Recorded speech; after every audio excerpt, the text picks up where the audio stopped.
Welcome to another edition of Let's Talk Criterion, your exclusive channel reviewing new and forthcoming movies in the Criterion collection. This week we take a look at Egyptian director Youssef Chahine and his film Cairo Station, coming to the collection on Blu-ray.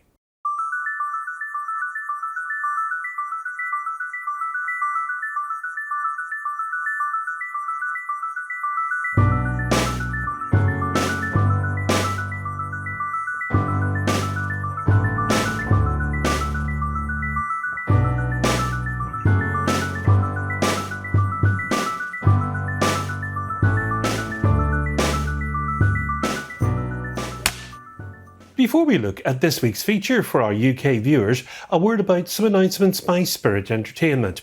They distribute Criterion here in the UK. Nicholas Roeg's Walkabout, that had been announced previously for release in the UK, no longer will be released. And Sorcerer, which was actually due for release in July, will now be released on Monday the 6th of October. This William Friedkin film from 1977 we covered ahead of its US release back in June, and you can see that video by clicking on the link above. And the link is also down below in the comments. The film proved very popular with Criterion followers in the US, in fact to the sellout stage during the recent 50% off Barnes & Noble sale. Youssef Chahine was an Egyptian film director. He was active in the Egyptian film industry from 1950 up to his death in 2008, and he directed numerous films and was actually a winner of the Cannes 50th Anniversary Award for Lifetime Achievement. He was also partly responsible for launching the career of a very famous Egyptian actor, one Omar Sharif. He gained his largest international audience late in his career as one of the co-directors of a film 1191, September 11th, 2002. Now, his film Son of the Nile in 1951 set him on the path to a successful career in the then dominant Egyptian film industry, and he garnered attention outside of Egypt when the film was screened at the 1951 Cannes Film Festival. Cairo Station was released in 1958, and it's set in Cairo train station and features a character called Kenawi, played by Chahine himself.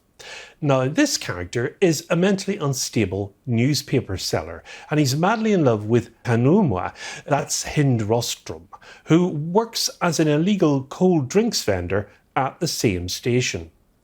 Cairo Station, also titled the Iron Gate or Bab el Adid, is arguably the crown jewel of Chahine's expansive oeuvre. However, the film was much maligned upon its initial release.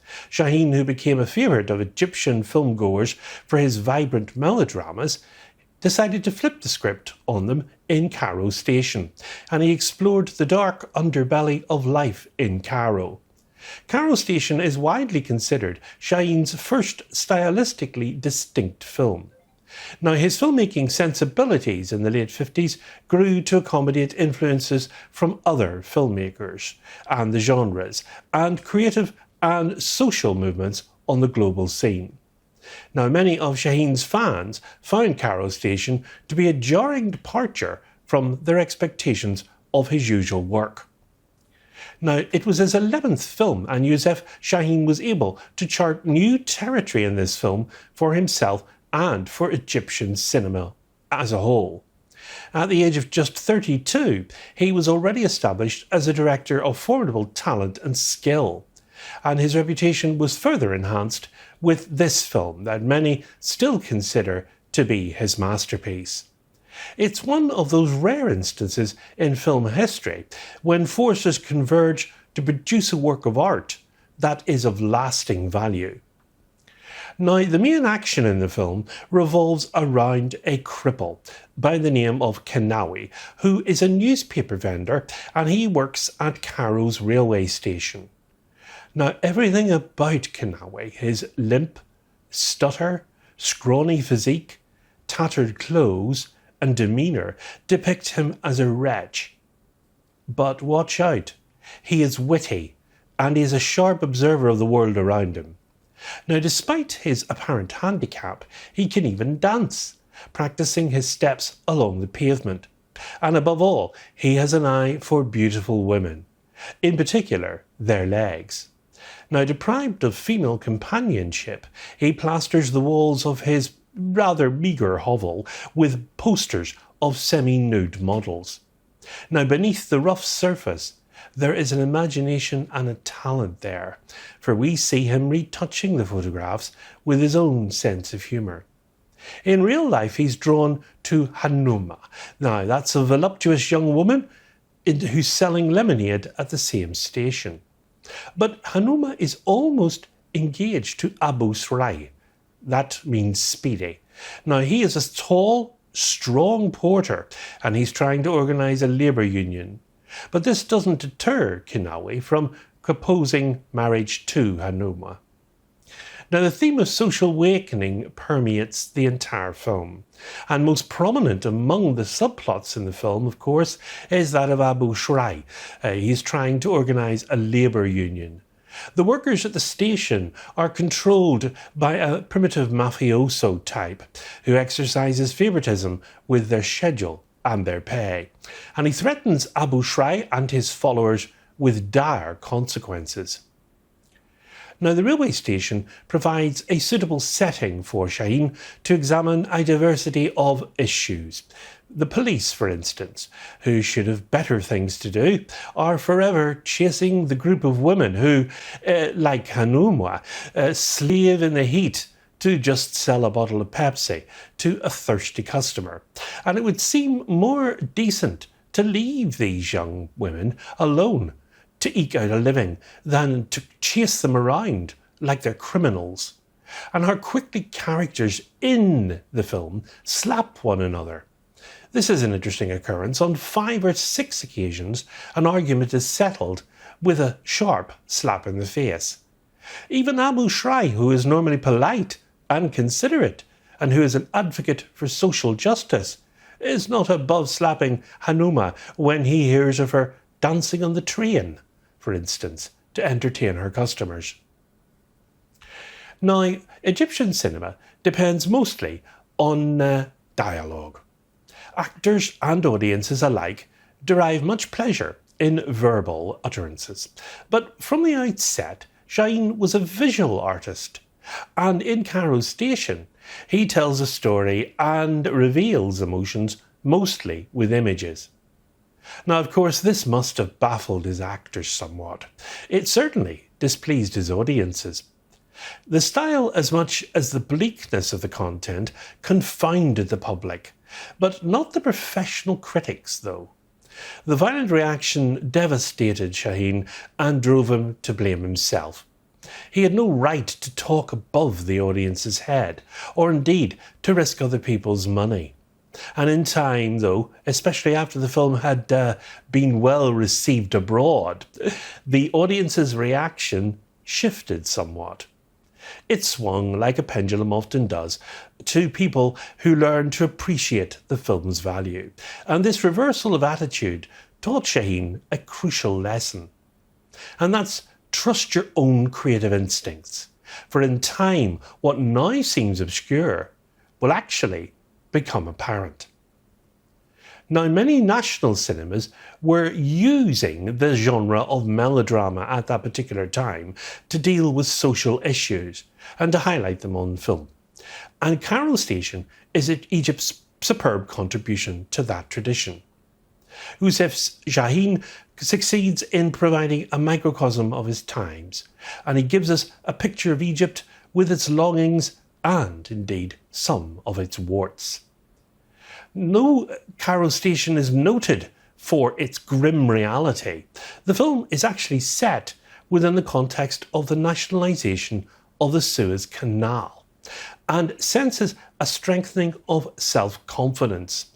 The people we encounter in the film during the course of the day, for instance, porters, beverage vendors, they're all full of demand for better life. And despite such optimism throughout the film, Cairo Station remains a protest against stifling conditions that were prevalent at the time. That the revolution gave hope is granted, but that it seems hardly enough, though, to save Egypt's misfits.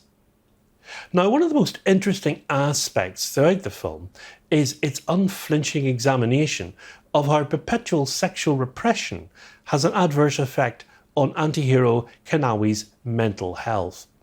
Now, many African societies persistently neglected mental health in their social discourse at the time, even more so for men who must adhere to rather dated standards for masculinity.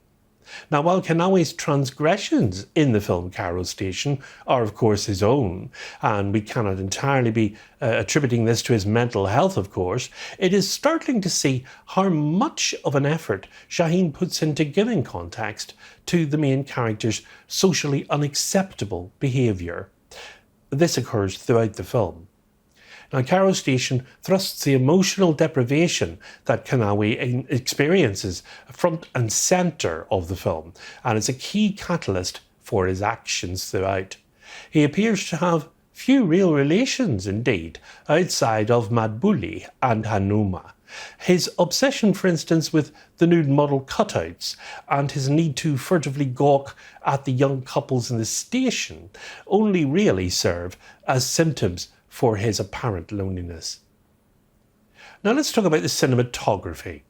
Well, the cinematography of Cairo Station is also much more fluid than that of other late 1950s Egyptian films.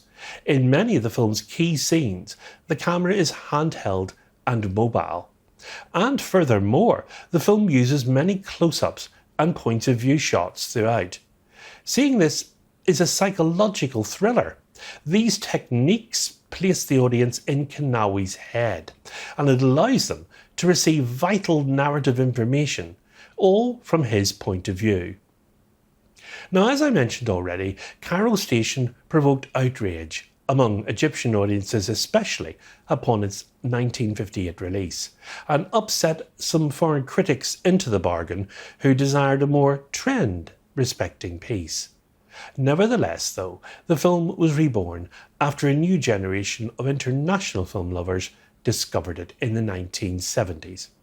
Youssef Chahine directed more than 30 films after Cairo Station, but this prescient 1958 classic still remains his most widely seen and certainly most revered project.